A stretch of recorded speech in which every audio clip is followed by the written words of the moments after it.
I want you to visualize this with me. See all of the work that we done over the years. In the Caribbean, we are surrounded by water. We work in it,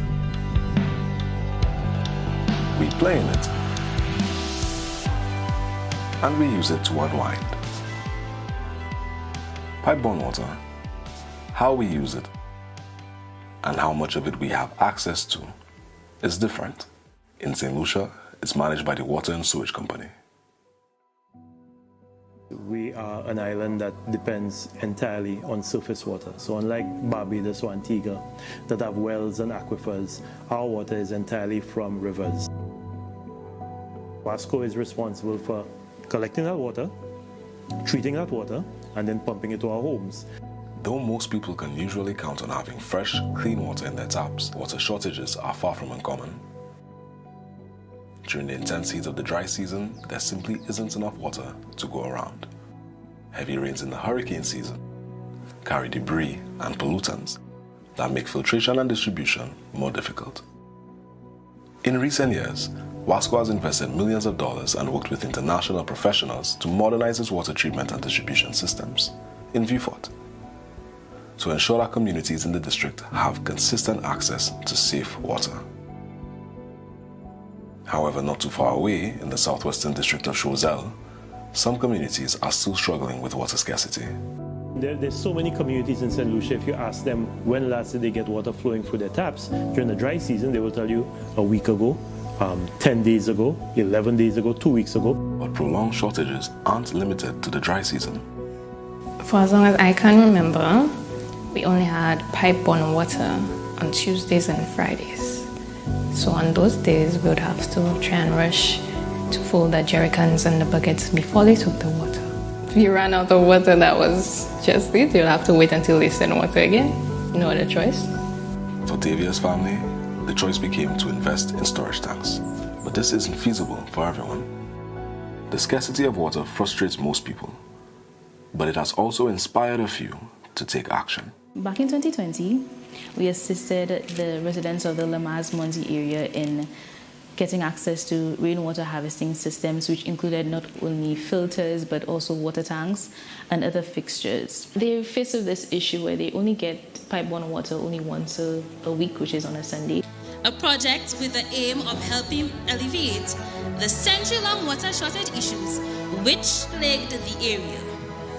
This project was a brainchild of Atlas and funded by the Global Environment Facility Small Grants Program, United Nations Development Program. This project, for us, is not justified on the basis of there's no water in the community and therefore we perform the role of WASCO. No. WASCO is aware of its limitations and is always working to improve the island's access to water. In fact, as of 2023, they've announced a new project to increase their water storage and distribution capacity in water-starved communities in Choiseul. Water's availability also impacts the private sector. That's why Heineken St. Lucia, the largest beverage manufacturer in St. Lucia and the Eastern Caribbean, stores rainwater to offset their water consumption and stores water from WASCO for the production of beverages when necessary. One of the things I think we also have to look at, in addition to rainwater harvesting, is how we use wastewater. And I think that holds more for the larger corporations, the hotels and some of the manufacturing plants. You want to do two things with wastewater. You want, first of all, to ensure that the wastewater you're putting back out into the environment is not damaging the ecosystems and damaging the species that are in that environment. Heineken knows this, so they treat and test their wastewater before safely disposing it in the environment. But it is possible to take this one step further. But also treatment of that wastewater so that it can be reused, so that you could reuse that wastewater for things like cleaning, irrigation of your landscape and other things like that. So I think wastewater is one area that we have not paid sufficient attention to, but it's an area, that whole question of grey water and water reuse is a very serious concept that if we're talking about making ourselves more resilient to the effects of climate change, we have to look at how we use every single drop of water that we can, even the water that has already been used and can now be reused, repurposed for non-essential, non-potable means. We have to look at that too.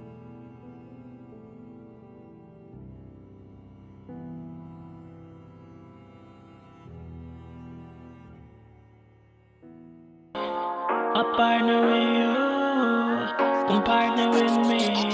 The Global Water Partnership Caribbean.